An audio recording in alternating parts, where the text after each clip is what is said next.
Hello friends, आप सभी का एक बार फिर से स्वागत करते हैं हमारे चैनल ज्योति फन व्लॉग पर। तो आप सब देख रहे हैं दर्द से मोहब्बत भाग 100।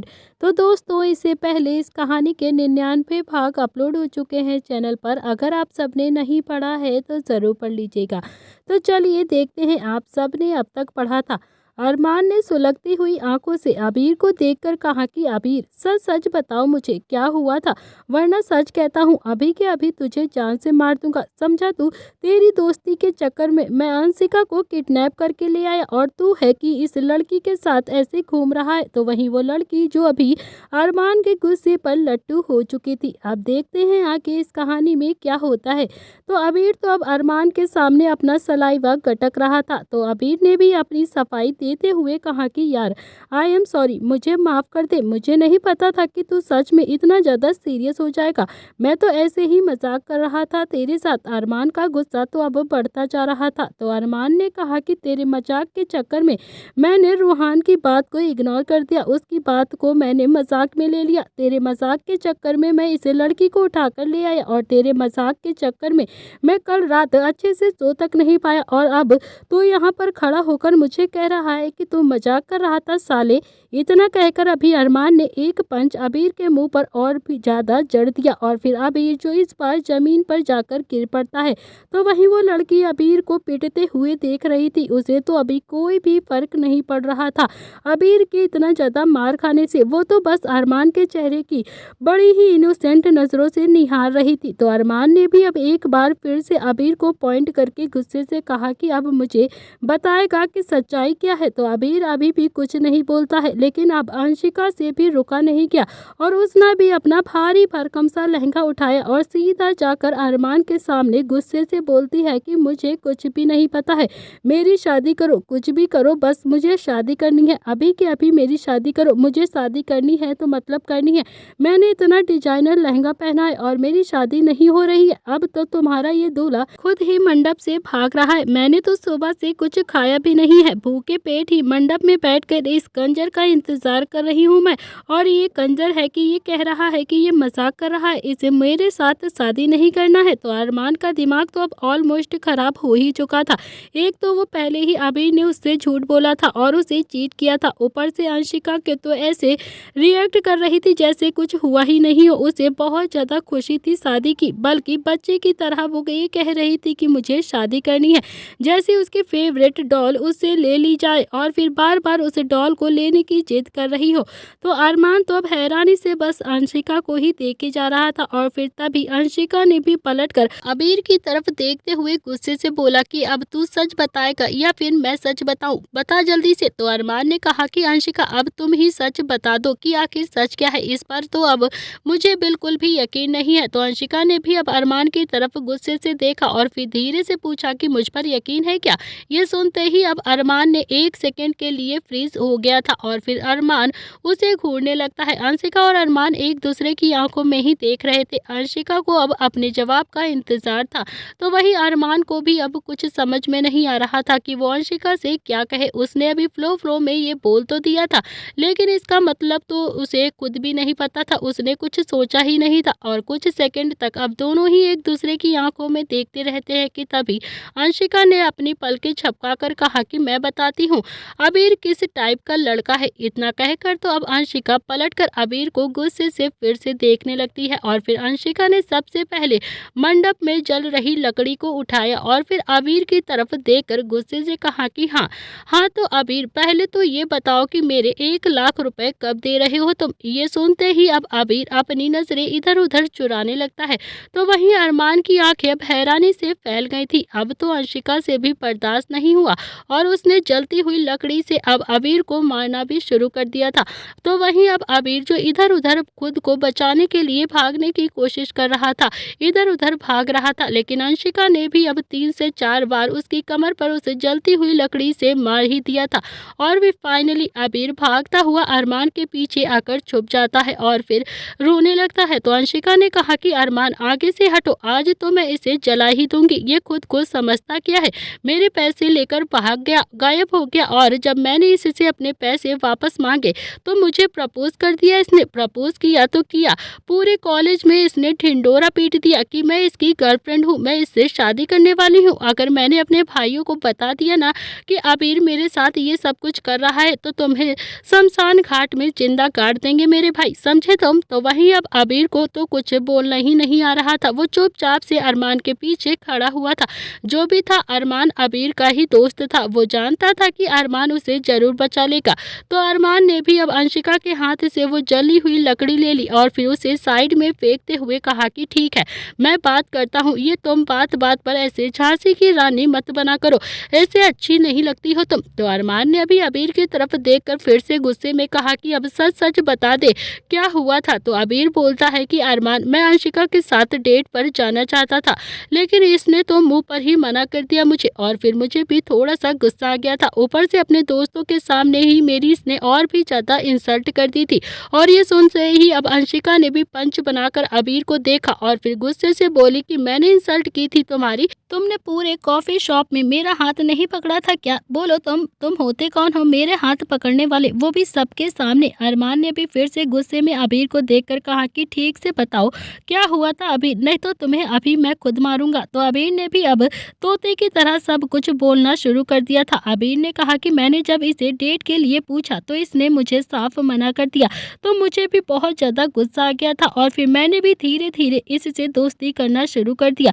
और फिर मुझे कुछ पैसों की भी जरूरत पड़ गई थी, तो मैंने इससे पैसे मांग लिए थे और फिर इसने भी मुझे बहुत ही आराम से पैसे दे दिए थे। पर मेरा इसे पैसे देने का अब बिल्कुल भी मन नहीं था, क्योंकि इसने मुझे डेट पर जाने के लिए मना कर दिया था और मैं इसके पैसे बिल्कुल भी नहीं देना चाहता था।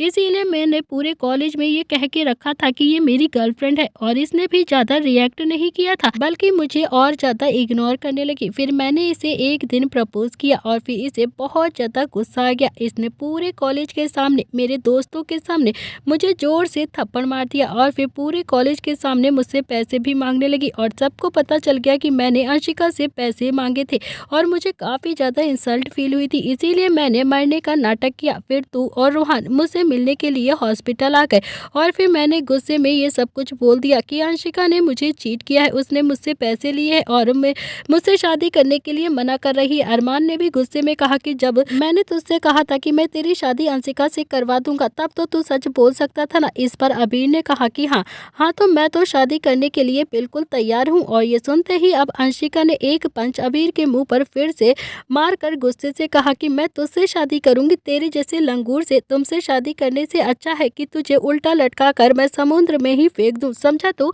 तो अरमान तो अब अंशिका का ये रूप देखकर बहुत ही ज्यादा हैरान हो गया था। उसने तो अपनी पूरी जिंदगी में ऐसी अजीब अजीब सी बातें कभी सुनी ही नहीं थी। अंशिका कैसी अजीब सी लड़की थी। अभी थोड़ी देर पहले अपने लहंगे को लेकर वो इतना ज्यादा खुश हो रही थी, अपनी शादी करवाना चाहती थी और फिर मंडप में जाकर बड़े ही प्यार से बैठ भी गई थी और फिर गुस्से में आकर आबिर का मुंह भी तोड़ दिया था उसने। तो अंशिका भी आबिर को और भी ज्यादा मारती। उससे पहले ही अरमान ने अंशिका को पीछे से पकड़ते हुए कहा कि बस बहुत हुआ अंशिका, रुक जाओ ना। अंशिका भी अब गुस्से में बोलती है कि क्या बहुत हो गया, कभी सोचा है मेरी फैमिली मेरे बिना कैसे रह रही होगी, क्या बीत रही होगी उन पर। तुमने तो बिना सोचे समझे मुझे किडनैप कर लिया। अपने इस घटिया दोस्त के बारे में पता करना भी जरूरी नहीं समझा तुमने मुझे सीधा किडनैप कर लिया। प्रताप हाउस में अब तक कितना ज्यादा हल्ला मच गया होगा, समझते भी हो तुम, मगर तुम्हें तो कुछ पता ही नहीं है, तुम तो कुछ नहीं समझते हो। अंशिका इस वक्त बहुत ज्यादा गुस्से में थी। एक तो उसने सुबह से कुछ भी नहीं खाया था, ऊपर से उसे अपनी फैमिली की भी अब बहुत ज्यादा टेंशन हो रही थी। अंशिका भी गुस्से में अब धीरे धीरे अरमान की तरफ बढ़ रही थी और फिर अरमान भी अपने कदम पीछे की तरफ हटा रहा था। वो पीछे हटता जा रहा था। अंशिका की आंखें सुर्ख लाल हो गई थी, आंसू बस गिरने के लिए तैयार ही थे। अंशिका ने एक बार फिर से पॉइंट करके अरमान से कहा कि मैंने तुमसे 100 बार पूछा था ना कि मेरी शादी किससे कर रहे हो तुम, लेकिन तुमने तो मुझे बताना जरूरी ही नहीं समझा। तुमने मुझे एक बार भी नहीं बताया इस इंसान से तुम मेरी शादी कर रहे हो जो अपने दोस्त का सगा नहीं हुआ, वो किसी लड़की का सगा क्या ही होगा। तुम मेरी जिंदगी बर्बाद करना चाहते थे, इससे शादी करके ऐसे इंसान से शादी कर रहे हो जो ऊपर से लेकर नीचे तक झूठ की पटोली लेकर घूमता है खुद के साथ। अरमान को भी अब काफ़ी ज़्यादा गिल्ट हो रहा था, अपनी गलती का एहसास हो रहा था। जो भी था उसे पूरी बात पता लगा लेना चाहिए था, लेकिन उसने अबीर की हालत देखी थी, उसे बहुत ज़्यादा गुस्सा आ गया था और फिर उसने बिना सोचे समझे अंशिका का किडनैप कर लिया था। अरमान ने भी अब अपनी सफाई देते हुए अंशिका की तरफ देखते हुए कहा कि अंशिका प्लीज़ मेरी बात समझने की कोशिश करो, मुझे लगा था कि अबीर सच कह रहा है, उसे बहुत ज़्यादा तकलीफ है। तो अंशिका भी अब आगे जाती हुए बोलती है कि क्यों लगा तुम्हें कि अबीर सच कह रहा है? कैसे सच कह सकता है वो, जो इंसान दिन रात बस लड़कियों के आगे पीछे कुत्तों की तरह ही दुम हिलाकर घूमता रहता है, वो सच कैसे कह सकता है?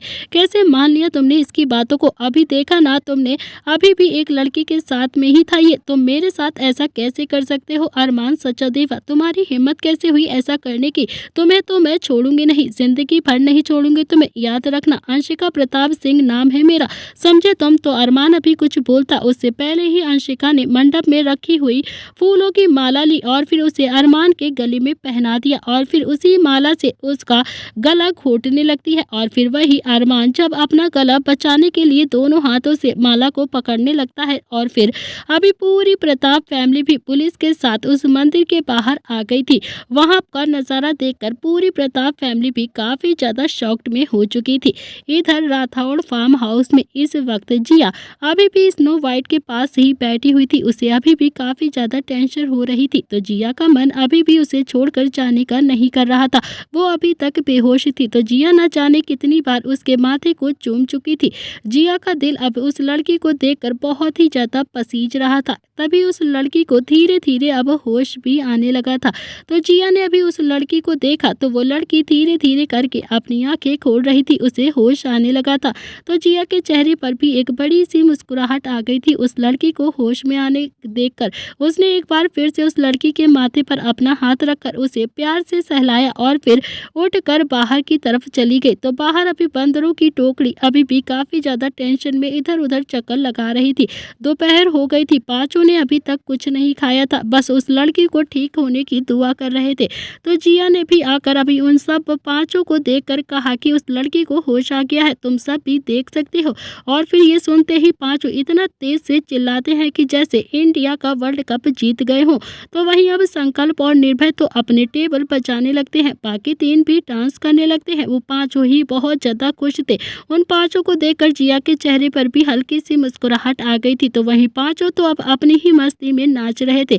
उन्हें तो अब स्नो वाइट के होश में आने की बहुत ज़्यादा खुशी थी, वो सब सच में बहुत ज़्यादा खुश थे। तो जिया ये बात बोलकर अब अंदर चली गई थी। तो वहीं वो पांचों तो अब बहुत ज़्यादा खुश हो गए थे कि तभी निव्यांश ने कहा कि चलो उस लड़की के लिए कुछ हेल्दी फूड बना देते हैं, उसे भूख लगी होगी। तभी संकल्प ने अभी निर्भय के हाथ में एक बैग देकर कहा कि जा ये कपड़े जाकर मदर को देकर आओ, उसे पहना देंगी। तो निर्भय भी अब वो कपड़े को बैग लेकर सीधा कमरे की तरफ चला जाता है। तो वो लड़की अभी भी ऐसे ही लेटी हुई थी। वहीं जिया अब उसका पूरा बुखार चेक कर रही थी कि उसे बुखार तो नहीं है। निर्भय ने कपड़े धीरे से सोफे पर रखे और बिना स्नो वाइट और जिया को देखे हुए बोला कि वो मैंने ना कपड़े रख दिए हैं। इतना कहकर वो हवा की तरह वहां से भाग गया।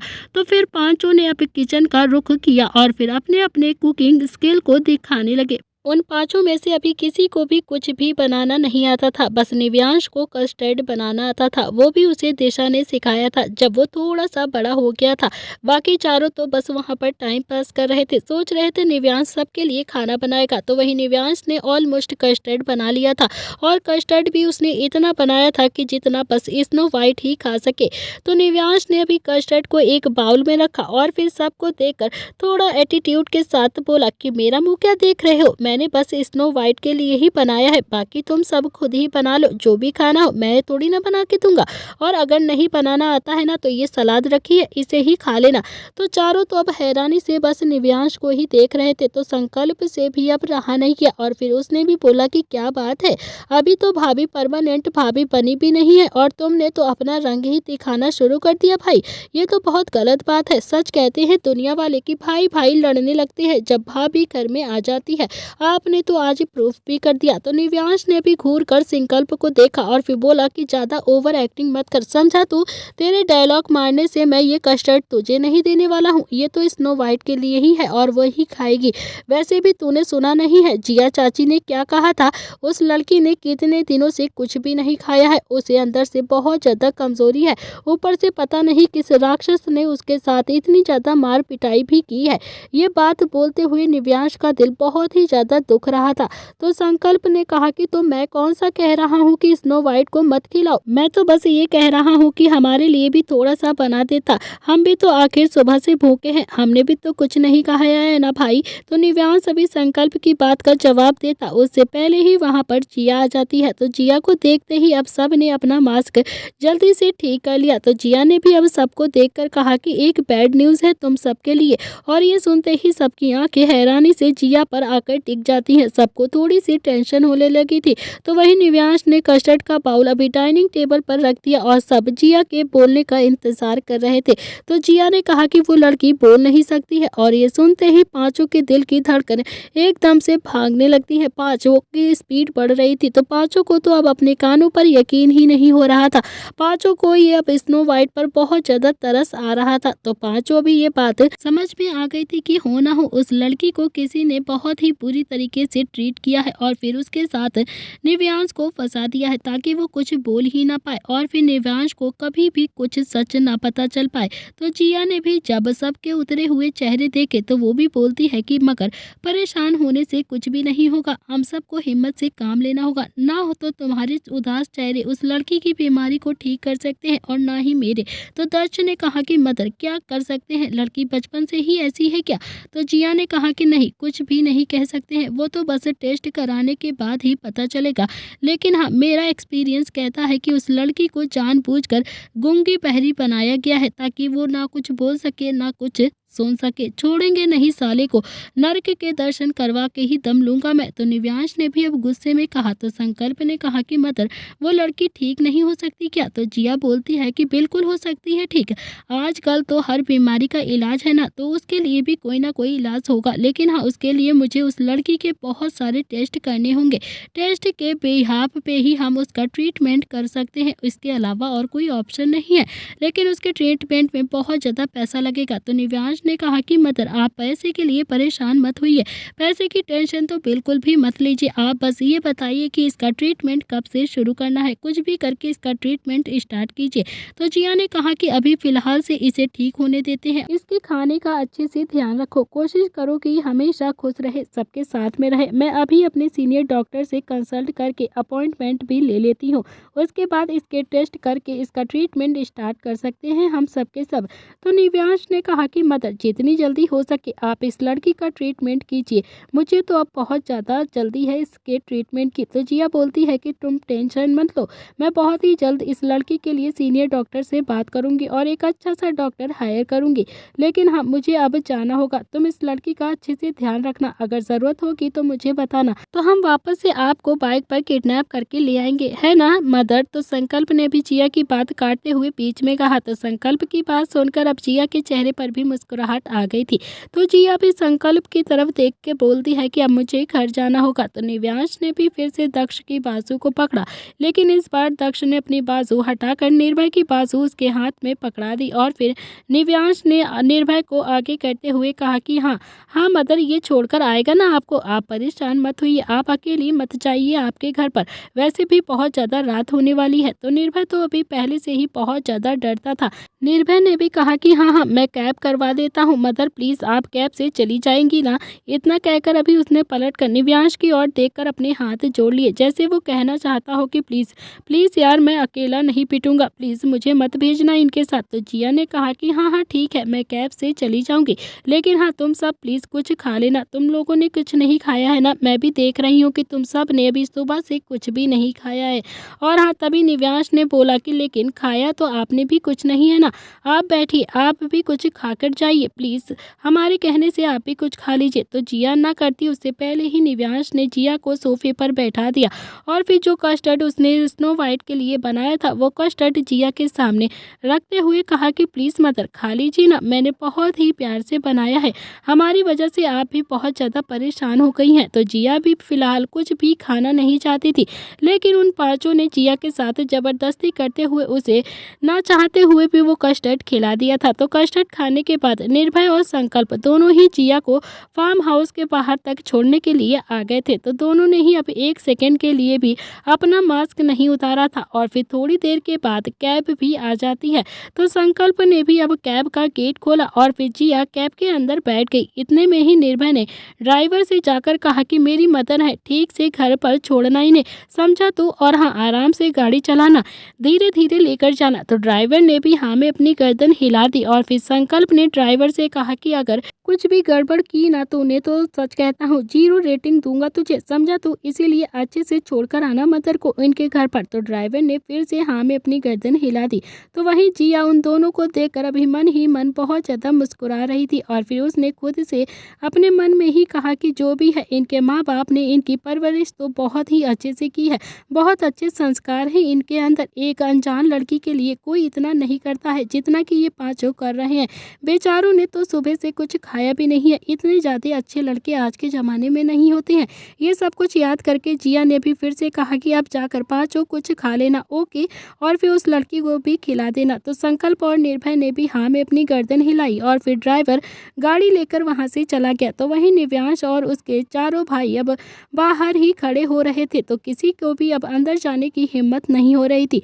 तो सब ने भी अपना अपना मास्क उतार दिया था और फिर आराम से आकर सोफे पर बैठ गए। सबके दिमाग में अब स्नो वाइट के लिए टेंशन चल रही थी। तो संकल्प ने कहा कि अब सारे बैठे रहोगे क्या, चलो स्नो वाइट के लिए कुछ अच्छा सा बनाते हैं। तो पांचों भी फिर से बेमन ही किचन में आ गए और फिर पांचों ने जैसे तैसे करके white pasta, fried rice, Maggi और सैंडविच बना लिया था। वो पांचों ही अब ये सब कुछ बनाकर थोड़ा सा रिलैक्स हो गए थे। पांचों खाने को ट्रे में सर्व करते हैं और फिर स्नो वाइट के कमरे में लेकर चले गए। तो स्नो वाइट अभी बैठी हुई थी, उन पांचों को देखकर एकदम से घबरा गई। तो वहीं उन पांचों ने तो अब अपनी शकल पर 12 बजा रखे थे। उन्हें समझ में भी नहीं आ रहा था कि आखिर वो उस लड़की से इतना ज़्यादा कम्युनिकेट कैसे कर सकते हैं, कैसे बोलेंगे वो उससे। तभी दक्ष ने उस लड़की के पास आते हुए कहा कि उसने अभी इशारों में उसे खाना खाने के लिए कहा। वो लड़की भी इशारों में बोलती है कि मैं सुन भी नहीं सकती हूँ और बोल भी नहीं सकती हूँ। दक्ष ने भी उसके इशारों को समझते हुए इशारों में ही कहा कि हाँ, हम सब जानते हैं कि तुम नहीं बोल सकती हो, ना सुन सकती हो, अब तुम खाना खा लो। तो वहीं वो लड़की अब चुपचाप से बैठी थी। वहीं दक्ष ने भी मैगी का बाउल लिया और फिर स्नो वाइट को मैगी खिलाने लगा। तो स्नो वाइट भी अब मैगी खाने लगती है। तो वहीं निव्यांश भी अब जेब में हाथ डालकर दक्ष और स्नो वाइट को ही देख रहा था।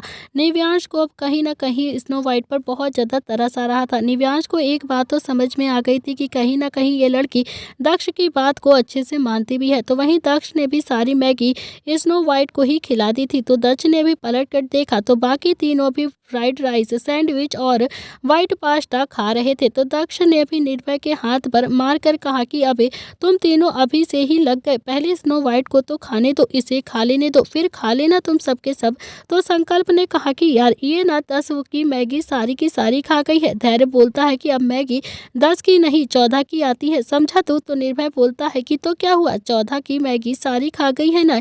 ये बात बोलकर तो अब पांचों हंसने लगते हैं। तो वहीं पांचों को हंसता हुआ देखकर उस लड़की की आंखें एकदम से भर आती हैं, क्योंकि उसे लगा कि शायद उस पर अब वो पांचों के पांचों हंस रहे हैं। तो उसकी हालत ही अब कुछ ऐसी थी कि उसके पास अभी कुछ रीजन भी नहीं था खुश होने का, कोई भी रीजन नहीं था उसके पास रिलैक्स होने का। तो वहीं जब निव्यांश ने उस लड़की की आंखों में पानी देखा तो उसके पास रखी हुई चेयर पर आकर बैठ गया और उस लड़की की तरफ देखने लगा। निव्यांश ने उस लड़की के दोनों हाथों को अपने हाथों में लिया और फिर वो लड़की काफी ज्यादा हैरानी से और नम आंखों से निव्यांश को देखने लगती है और फिर निव्यांश ने भी ना में अपनी गर्दन हिला दी, जैसे उससे कहना चाहता हो कि प्लीज मत रो ना, हम सब तुम पर नहीं हंस रहे हैं। तो वही दक्ष ने भी संकल्प की गर्दन पर अपना हाथ लपेट कर कहा कि साले साले चुप हो जाना, 14 की मैगी में पेट भरता है क्या आज के जमाने में, खाने बैठ गया, पहले से स्नो वाइट को खाने दे तू, समझा तू। तो इस इतना कहकर अभी उसने पास्ता का बाउल भी उठा लिया था और फिर पास्ता का बाउल दक्ष के हाथ से निव्यांश ने ले लिया और फिर निव्यांश धीरे धीरे अपने हाथों से स्नो वाइट यूनिट को खाना खिलाने लगता है, लेकिन उस लड़की ने अपनी गर्दन ना में हिला दी। तो निव्यांश को अभी कुछ समझ में नहीं आया और फिर से उसने अपना इशारा करते हुए हाथ बढ़ाया। निव्यांश ने एक हाथ से इशारा करके कहा कि थोड़ा सा खा लो ना प्लीज। तो उस लड़की ने अभी निव्यांश के हाथ से थोड़ा सा पास्ता खा लिया था। तो निव्यांश ने भी फिर से दक्ष की ओर देखकर कहा कि इसकी दवाई कहाँ पर है, इसे दवाई दे देना चाहिए। तो दक्ष ने भी एक बॉक्स की तरफ इशारा करते हुए कहा कि उसमें रखी है इसकी दवाई। तो निव्यांश ने उसमें से उस लड़की की सारी दवाई ली और फिर पानी का गिलास उसे दे दिया। उस लड़की ने भी अब दवाई को ले लिया था और पानी भी पी लिया था। वो लड़की अभी उन पांचों के साथ बहुत ज़्यादा सेफ फील कर रही थी। निव्यांश ने इशारों में कहा कि अब तुम सो जाओ, लेकिन वो लड़की ऐसी बैठी रहती है। तो निव्यांश ने भी फिर से उसके कंधे पर अपना हाथ रखा और उसे धीरे धीरे करके लेटा दिया और फिर उसे अच्छे से ब्लैंकेट से कवर भी कर दिया। तो वो लड़की अभी बहुत ज़्यादा रिलैक्स फील कर रही थी अपने आप। निव्यांश ने अभी फिर से उस लड़की को देखकर इशारों में कहा कि वो आराम से सो जाए। तो उस लड़की ने भी अपनी पलकें नीचे करके झपका दी, जैसे उससे कहना चाहती हो कि ठीक है, मैं सो जाऊंगी, आप टेंशन मत लीजिए। तो निव्यांश ने भी फिर से उन चारों को देखकर कहा कि अब चलो निकलो यहाँ से, इसके कमरे से निकलो तुम सबके सब बाहर। तो चारों भी कमरे से बाहर निकल गए थे, लेकिन दक्ष ने कहा कि यार इसे अकेला छोड़ना भी बिल्कुल सही नहीं रहेगा, इसके साथ कोई ना कोई तो होना चाहिए। तो संकल्प ने कहा कि अकेले क्यों रहेगी, भाभी के साथ तो भैया ही रहेंगे ना, मतलब मेरा छोटा पैंथर और कौन। तो निव्यांश ने कहा कि संकल्प तू प्लीज यार बाहर जा। तो निव्यांश के कहने पर अब संकल्प, धैर्य और निर्भय तीनों ही बाहर की तरफ चले गए थे। तो वहीं निव्यांश ने अभी दक्ष से कहा कि मैं कुछ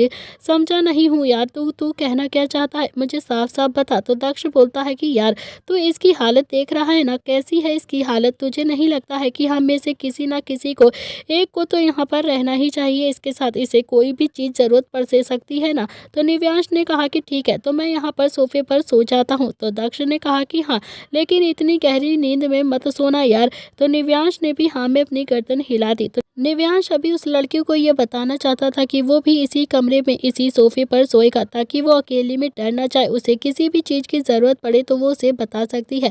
लेकिन वो बताता भी कैसे, वो लड़की तो अभी अभी सोई नहीं थी। दक्ष और निव्यांश दोनों को ही देख रही थी, वो दोनों को अभी ऐसे घूर रही थी जैसे कुछ पूछना चाहती हो, उसे भी कुछ समझ में नहीं आ रहा था। तो वहीं निव्यांश स्नो वाइट के पास में आया और उसने इशारों में बोला कि वो सोफे पर सो जाएगा, उसे डरने की ज़रूरत नहीं है। तो स्नो वाइट ने भी हाँ में अपनी गर्दन हिला दी। तो निव्यांश ने अभी एक ब्लैंकेट लेकर सोफे पर आकर लेट गया। तो निव्यांश लेटे लेटे अभी ये सोच रहा था कि आखिर इस लड़की के साथ ऐसा किसने किया होगा, आखिर क्या वजह रही होगी, क्या दुश्मनी होगी इस लड़की के साथ किसी की, और इस लड़की के साथ ऐसा कोई क्यों करेगा भला, उसे क्यों ऐसे कोई फंसाने की कोशिश करेगा, इतनी प्यारी सी तो है ये लड़की। तो वहीं निव्यांश ने भी अब सोते सोते अपने करवट ले ली थी। तो उसकी नज़र अचानक से स्नो वाइट पर जाती है।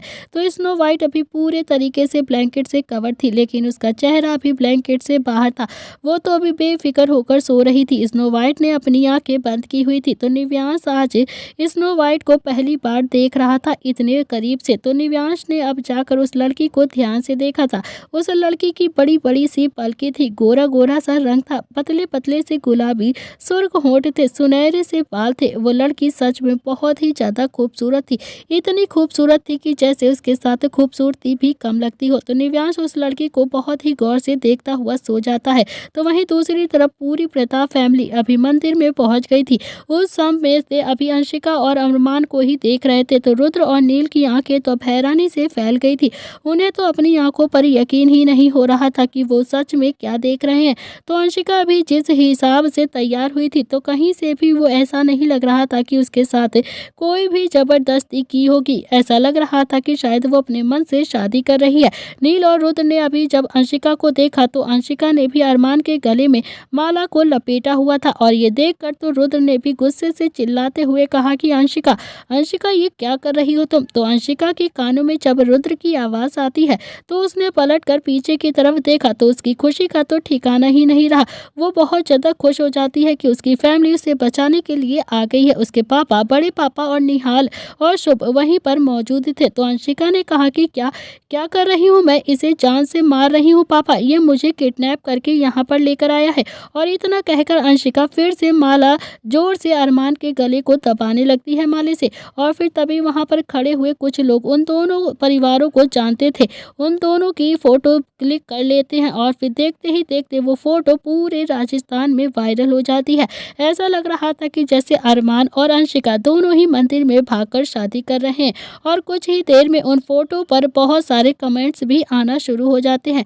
प्रताप खानदान की इकलौती लड़की ने की अरमान सचदेवा से शादी, वो भी भागकर। शहर के जाने माने लॉयर अजीत सचदेवा का बेटा अरमान सचदेवा चुपचाप से प्रताप फैमिली की बेटी अंशिका प्रताप सिंह से शादी कर रहा है, वो भी इस मंदिर में। ऐसे न जाने कितने ही कमेंट्स सोशल मीडिया पर आ रहे थे कि अरमान और अंशिका की शादी हो चुकी है। तो वहीं इन सब से बिल्कुल बेखबर रुद्र की आंखें अब हैरानी से फैल गई थी।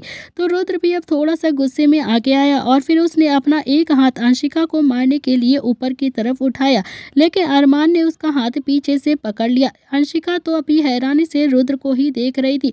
उसे तो अपनी आंखों पर यकीन नहीं था कि उसके पापा उस पर हाथ उठाने वाले हैं। उसकी आंखों से आंसू बहने लगते हैं। उसके पापा ने आज तक उस पर कभी भी हाथ उठाना तो दूर, कभी बात भी नहीं करी थी, चिल्लाकर तो कभी बात भी नहीं करी थी। लेकिन आज रुद्र ने अपना आपा खो दिया था। अंशिका की बिना बात कोई भी सुने तो रुद्र को लगा कि शायद उसकी बेटी घर से भागकर अरमान के साथ शादी कर रही है, इसीलिए उसे बहुत ज्यादा गुस्सा आ रहा था। तो वहीं अंशिका तो भागकर अभी नील के गले में लग जाती है और रोती रोती बोलती है कि बड़े पापा, मैं सच कह रही हूँ, मैंने कुछ भी नहीं किया है बड़े पापा। ये अरमान मुझे जबरदस्ती किडनैप करके लेकर आया था और मेरी शादी करा रहा था। नील अभी अंशिका को संभाल रहा था। उसे अंशिका की बातों पर बिल्कुल यकीन था, लेकिन वो जानता था कि रुद्र का गुस्सा भी बिल्कुल जायज है, वो बिल्कुल सही है अपने जगह पर। जिस सिचुएशन में उन्होंने अंशिका और अरमान को देखा था, उसके चलते तो ऐसा ही लग रहा था कि जैसे वो दोनों ही अपने मन से शादी करने जा रहे हैं। वो दोनों ही एक दूसरे से बहुत प्यार करते हैं और अपनी मर्जी से ही शादी कर रहे हैं। तो वहीं अरमान ने भी अब रुद्र का हाथ हवा में ही पकड़ लिया था। जितने गुस्से में रुद्र था अरमान को देख रहा था, उससे कहीं ज्यादा गुस्से में अरमान अभी रुद्र को देख रहा था। दोनों ही गुस्से में एक दूसरे को देख रहे थे। तो अरमान ने भी रुद्र का हाथ जोर से झटकते हुए कहा कि जवान बेटी पर हाथ उठाते हुए आपको शर्म नहीं आती है? मैंने तो बहुत सुना है आपके बारे में कि प्रताप खानदान संस्कारों में सबसे आगे है, बहुत ही संस्कारी परिवार है। और ये सुनते ही रुद्र ने अरमान के कॉलर को गुस्से से पकड़ लिया और फिर मंदिर के पिलर से लगाते हुए गुस्से से कहा कि सही कहा है तुमने, मुझे अपनी बेटी पर हाथ नहीं उठाना चाहिए था, बल्कि तुम पर हाथ उठाना चाहिए, तुम्हें मारना चाहिए मुझे। अरमान को भी अब बहुत ज्यादा गुस्सा आ गया था रुद्र पर। तो वहीं उसके बाउंसर्स भी अब रुद्र की ओर बढ़ने लगते हैं। तो अरमान ने भी अपना एक हाथ दिखाकर अपने बाउंसर्स को वहीं पर रोक लिया था। तो अरमान ने कहा कि पहले सच्चाई जान लीजिए मिस्टर प्रताप, तो उसके बाद ही किसी नतीजे पर पहुंचना ठीक होता है। बिना सोचे समझे किसी के गिरेबान पर हाथ डालना अच्छी बात नहीं होती है मिस्टर रुद्र प्रताप सिंह। तो रुद्र तो अभी इस वक्त इतने ज्यादा गुस्से में था कि अरमान की बात वो सुन ही नहीं रहा था। रुद्र ने भी एक बार फिर से पंच बनाया और फिर अरमान को मारने के लिए उठा दिया। अरमान ने फिर से इस बार भी रुद्र का हाथ हवा में ही पकड़ लिया था और फिर जोर से झटक दिया था। अभी दोनों ही काफी ज्यादा गुस्से में लग रहे थे। रुद्र ने भी एक बार फिर से अपना हाथ उसे मारने के लिए उठाया तो अरमान ने फिर से रुद्र का हाथ पकड़ लिया। तो वहीं अरमान ने भी एक बार भी अपना हाथ रुद्र पर उठाने की कोशिश नहीं करी थी, लेकिन हाँ, रुद्र से मार भी नहीं खाई थी। वो बार बार रुद्र का हाथ हवा में ही रोक रहा था। तो रुद्र जब भी अरमान को मारने के लिए अपना हाथ उठाता तो अरमान रुद्र का हाथ हवा में ही रोक देता। कहीं ना कहीं अरमान में अंशिका के संस्कार भी मौजूद थे कि वो रुद्र पर अपना हाथ नहीं उठा रहा था। दोनों ही अब एक दूसरे को गुस्से से घूर रहे थे। ना ही अपने बाउंसर्स की वो हेल्प ले रहा था और ना ही वो खुद मार रहा था। लेकिन हाँ, अरमान में अब शोभित जितना कमीनापन भी जरूर था, इसीलिए रुद्र से वो मार भी नहीं खा रहा था।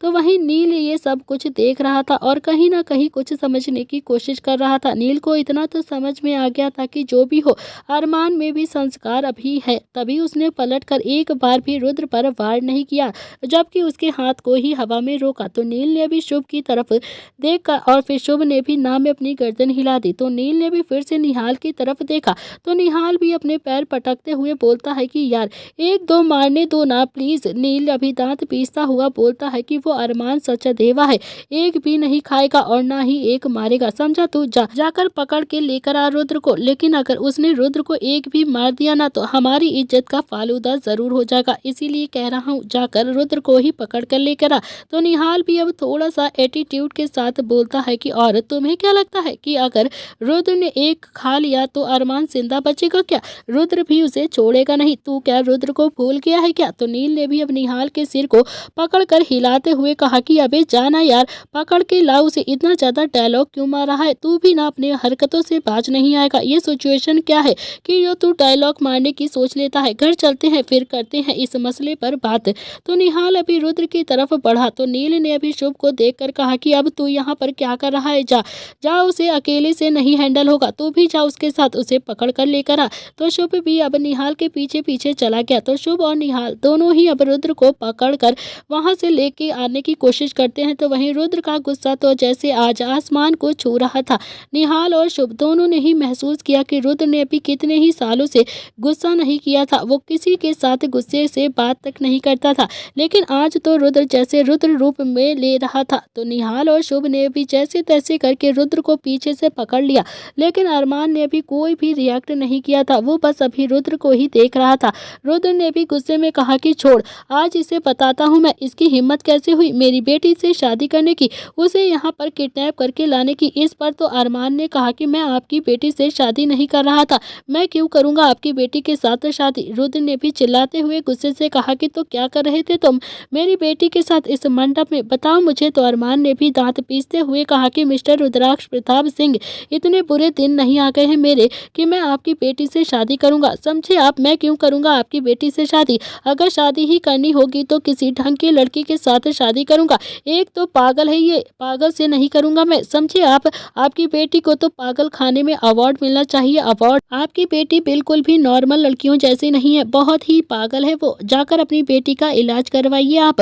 और फिर ये सुनते ही अंशिका, जो कि अब तक नील के गले पर लगकर रो रही थी, वो भी नील से थोड़ा सा दूर होती है और फिर अरमान के पास जाकर गुस्से से अरमान के सीने पर जोर जोर से मारने लगती है और बोलती है, क्या कहा तुमने, मैं पागल हूँ?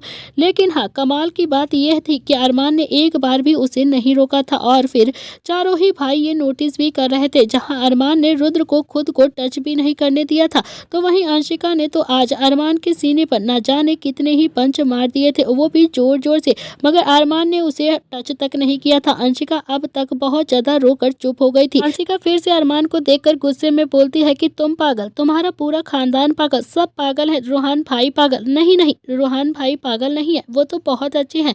तो इस पर अभी अरमान ने भी अंशिका की तरफ देखते हुए हल्के से गुस्से में कहा कि अच्छा, वो मेरा भाई है, समझी तुम, तुम्हारा भाई नहीं है, ज्यादा रिश्तेदारी मत जोड़ो, समझ गई ना तुम? तुम्हारी फैमिली तुम्हें लेने के लिए आई है ना, तो चुपचाप से चली जाओ अपनी फैमिली के साथ, यहाँ पर रिश्तेदारी मत जोड़ो मेरे साथ। तो अंशिका भी अभी मानने वालों में से नहीं थी, वो तो पूरी प्रताप फैमिली का मिक्सर थी, मिक्सर। तो अंशिका ने भी कहा कि अच्छा, तो रूहान भाई मेरे भाई हैं, समझे तुम? समझ आई ना तुम्हारे? ज्यादा रूहान को अपना भाई मत कहो, वो मेरा भाई है, तुम्हारा भाई अब तक था लेकिन आज से वो मेरा भाई है, समझे तुम? वो तुम्हारा भाई नहीं है, ये बात अपने दिमाग में बैठा लो। तो अरमान ने भी गुस्से में कहा कि तुम्हारा भाई कैसे हो गया, वो कब से हो गया तुम्हारा भाई? वो मेरा भाई है, मेरा, समझे तुम? जबरदस्ती है क्या? अरे तुम सच में पागल हो क्या यार, ऐसे कैसे मेरे भाई को तुम अपना भाई बना रही हो? तो अंशिका भी अब गुस्से में बोलती है कि है, वो मेरा भाई है, क्या कर लोगे तुम बताओ? वो मेरा ही भाई है और मेरा ही भाई रहेगा, भाई है भाई है भाई है, रोहान मेरा भाई है, रोहान मेरा भाई है, समझे तुम? अरमान सचादेवा। तो वहीं प्रताप ब्रदर्स तो अब उन दोनों को लड़ते हुए देख रहे थे। अरमान ने भी अभी फिर से गुस्से में कहा कि मिस्टर रुद्र प्रताप सिंह, पकड़िए अपनी पागल बेटी का हाथ और लेकर जाइए इसे यहाँ से, ये तो बिल्कुल पूरी की पूरी पागल है। अब तो आपने देख लिया ना, आपकी बेटी का इलाज बहुत ही ज़रूरी है, आपकी बेटी को इलाज की सख्त ज़रूरत है, लेकर जाइए इसे आप यहाँ से। तभी मंदिर के बाहर एक और गाड़ी आकर रुकती है और उसमें से रूहान अपनी छड़ी लेकर उतरता है और फिर रूहान के साथ 2-3 बाउंसर्स भी थे। रूहान अभी धीरे धीरे करके छड़ी से अपना अंदाजा लगाता हुआ मंदिर की सीढ़ियों पर चढ़ रहा था और फिर उसने अपने जूते उतारे और फिर मंदिर के अंदर आ गया, जहाँ पर अभी सभी प्रताप फैमिली के ब्रदर्स थे और वहाँ पर अरमान और अंशिका भी लड़ रहे थे। तो वहीं अरमान और अंशिका तो अभी भी आपस में लड़ रहे थे और फिर तभी रूहान ने कहा कि बस बस करो ना तुम दोनों, इतना ज़्यादा क्यों लड़ रहे हो? दोनों की नज़र अब रूहान पर जाती है। तो अरमान अभी रूहान के पास दौड़कर आता है और फिर उसे संभालता हुआ आगे लेकर आता है।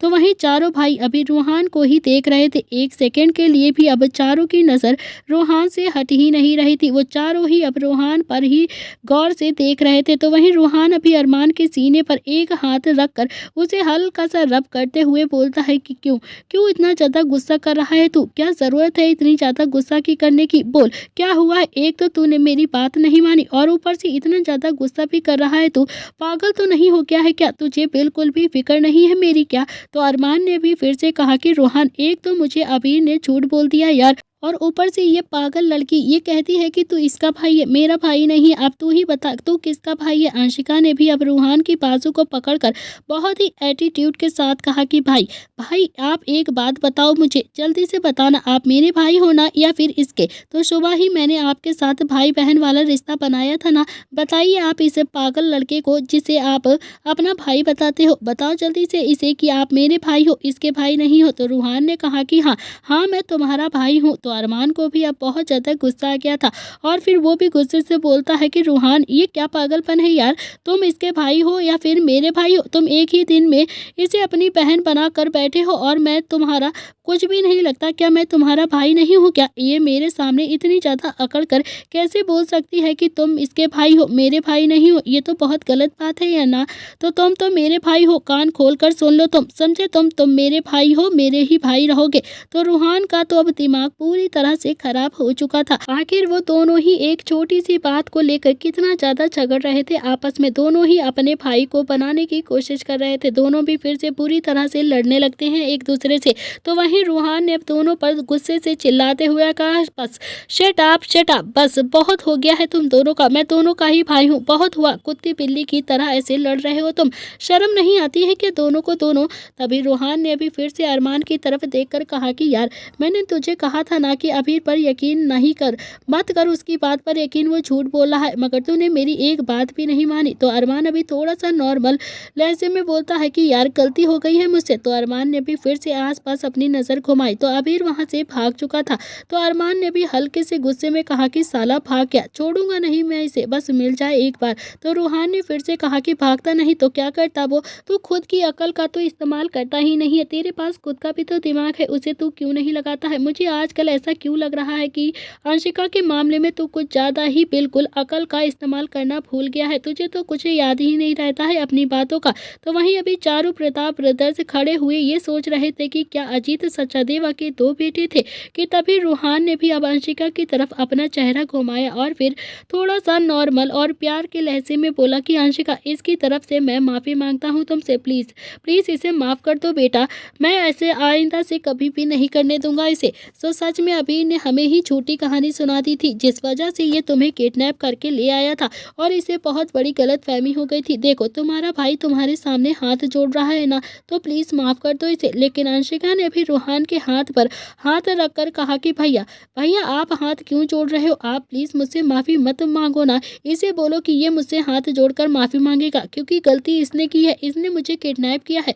तो अरमान ने कहा कि शक्ल देखी है तुमने अपनी, तुम्हारे सामने हाथ जोड़ूंगा मैं, वो भी तुम्हारे सामने हाथ जोड़ने से अच्छा होगा तो मैं संन्यास ही ले लूंगा, भगवा धारण कर लूंगा, मैं पहाड़ों पर चला जाऊंगा, ऐसे सांसारिक जीवन को ही त्याग दूंगा, लेकिन तुम्हारे सामने कभी भी हाथ जोड़कर माफ़ी नहीं मांगूंगा। तो अंशिका ने भी रूहान को थोड़ा सा पीछे किया और फिर अरमान के सामने जाकर बहुत ही एटीट्यूड से बोली कि एक्चुअली तुम यहीं पर डिजर्व करते हो, तुम यही सब डिजर्व ही करते हो, तुम जब संन्यास धारण करोगे ना तो मुझे भी बता देना, मैं भी महाभोज का आयोजन करूंगी और फिर तुम्हारे लिए कपड़े भी खरीद दूंगी, समझे तुम, क्योंकि तुम्हारे पास तब पैसे तो होंगे नहीं। तो रूहान ने भी एक बार फिर से चिल्लाकर कहा कि यार प्लीज बस कर दो ना तुम दोनों। तो रूहान ने भी फिर से अंशिका से कहा कि अंशिका तुम्हारी फैमिली यहीं पर है ना, बताओ मुझे। तो अंशिका ने कहा कि हाँ यहीं पर खड़ी है भैया, सारे लोग, मेरे बड़े पापा, मेरे पापा को यही लगता है कि मेरी गलती है, मैं खुद ही यहाँ पर आई थी इससे शादी करने के लिए।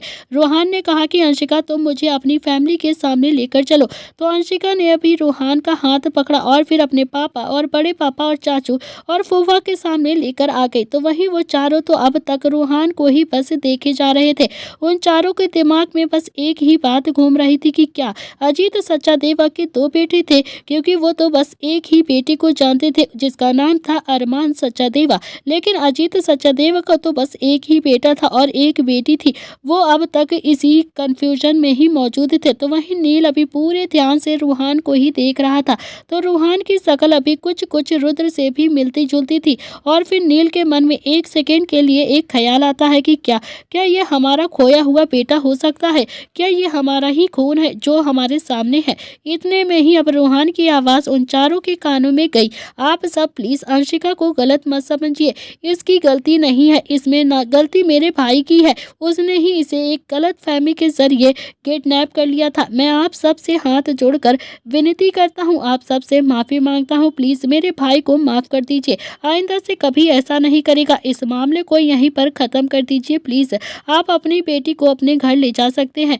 हमसे बहुत बड़ी गलती हो गई है, प्लीज़ हमें माफ़ कर दीजिए। चारों ही अभी कुछ भी नहीं बोल रहे थे, तो रूहान की आवाज़ में अब इतना ज़्यादा अपनापन था कि चारों चाह कर भी उसे इग्नोर नहीं कर पा रहे थे। वैसे भी चारों की नज़र पहले से ही रूहान पर ही टिकी हुई थी, तो रूहान ने भी अब अपनी बात को बोलकर अपने हाथ फिर से जोड़ लिया। और फिर तभी रुद्र ने रूहान के हाथों पर अपना हाथ रखकर कहा कि इट्स ओके, मैं समझ सकता हूँ और मुझे पता है कि इसमें गलती तुम्हारी नहीं है बेटा, शायद कुछ मिसअंडरस्टैंडिंग हो गई होगी, कोई बात नहीं, तुम्हें हाथ जोड़ने की ज़रूरत नहीं है हमारे सामने। इस मामले को हमें यहीं पर ख़त्म कर देते हैं। हम अपनी अंशिका को अपने साथ लेकर जाते हैं, आप सभी अपने अपने घर जाइए। तो वहीं अरमान ये सब कुछ देखकर अब मन ही मन बोलता है कि क्या बात है, मुझ पर तो हाथ उठाने के लिए बेताब हो रहे थे, लेकिन मेरे भाई उसी से तो इतने प्यार से बात कर रहे हैं जैसे मैंने तो इन्हें खा लिया हो। कुछ भी कहो, रूहान में कुछ तो एक अलग चीज़ है जो सब इसके साइड हो जाते हैं, इससे प्यार करने लगते हैं।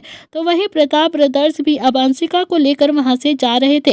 अरमान रूहान के पास में ही खड़ा हुआ था और देखते ही देखते चारों भाई रूहान को देखते हुए अंशिका को लेकर वहां से चले गए। तो वहीं रूहान ने अब अरमान को देखकर कहा कि आज तो तूने सच में हद ही कर दी यार, क्या जरूरत थी तुझे इतना सब कुछ करने की? कम से कम उस गधे की बात पर यकीन करने से पहले कुछ तो सोच लिया होता तूने, वो भी उस गधे अबीर के लिए, जबकि तू जानता था कि अबीर एक नंबर का झूठा इंसान है, हमेशा बस लड़कियों के पीछे भागता रहता है। अरमान ने कहा कि अब बस करना यार, कितना ज्यादा सुनाएगा तू, मैं भी जानता हूँ कि गलती मेरी थी, अब मुझे अपनी गलती का एहसास भी है। वैसे भी तेरी बहन मुझे इतना ज्यादा सुना कर गई है, पूरी झांसी की रानी है, समझ में नहीं आता है कि प्रताप फैमिली इसे संभालती कैसे होगी। तो रूहान ने कहा कि यार प्रताप फैमिली की जान है वो लड़की, बहुत प्यार करते हैं अपनी बच्ची से वो सब। तो दोनों ही भाई अब हंसते हुए सचदेवा हाउस में आ गए थे। तो वहीं प्रताप फैमिली भी अब अंशिका को लेकर घर पर आ गई थी। घर की औरतों ने जब अंशिका को देखा तो उनकी आंखें खुली की खुली रह गई थी। अंशिका सच में एक दुल्हन लग रही थी और कुछ सेकंडों के लिए तो घर की औरतें अभी अंशिका को देखती ही रहती हैं। उनकी आंखों में भी अब नमी हो गई थी, हल्की हल्की आंसू बहने लगे थे। उन्हें लगने लगा था कि शायद एक ना एक दिन तो अंशिका उन्हें छोड़कर चली ही जाएगी। देखना एक ना एक दिन तो उन्हें अंशिका की विदाई ऐसे ही करनी होगी। और फिर यही सब कुछ सोचकर उनका दिल भर आया था। लेकिन अगले ही पल अब किट्टू की आंखें भी हैरानी से फैल गई थी। किट्टू ने कहा कि रुद्र रुद्र इसने शादी कर ली क्या, ये कहीं शादी करके आई है क्या? लेकिन रुद्र ने भी अब कोई भी जवाब नहीं दिया था। तो वहीं अवनी ने भी नील से कहा कि बताइए ना नील, इसने शादी कर ली है क्या किसी से? कहाँ है वो लड़का जिससे इसने शादी करी है? तो नील भी अब कुछ भी नहीं बोलता है। तो नील और रुद्र अभी दोनों ही स्पीड के साथ सीधा स्टडी रूम की तरफ चले गए थे। तो दोनों ही अब रूहान को लेकर काफी ज्यादा परेशान थे। दोनों ही कुछ डिस्कशन करने के लिए स्टडी रूम में चले गए थे। नील और रुद्र दोनों ही स्टडी रूम के सोफे पर आकर बैठ गए थे। रुद्र ने अपनी आंखें बंद कर ली और फिर रुद्र को वो पल याद आने लगा जिस दिन अरमान और उसके बेटे दोनों का ही जन्म हुआ था। तो नील ने कहा कि रुद्र, क्या अजीत सचादेवा के दो पोते थे? लेकिन मैंने तो सुना था कि शोभित सचादेवा का एक ही बेटा था और एक ही बेटी थी।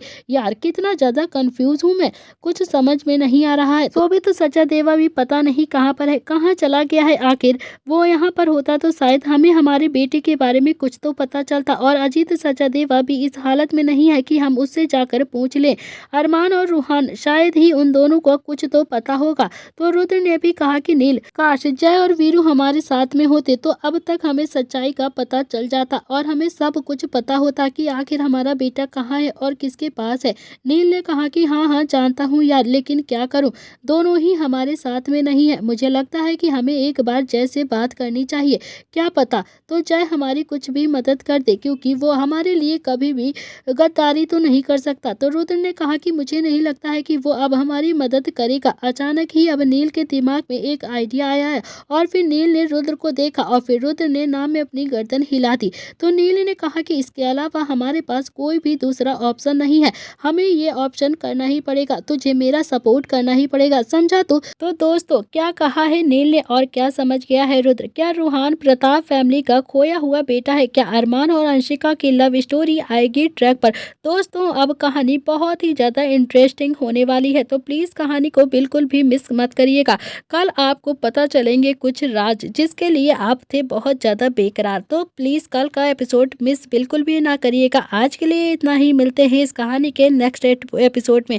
लाइक शेयर सब्सक्राइब ज़रूर करना।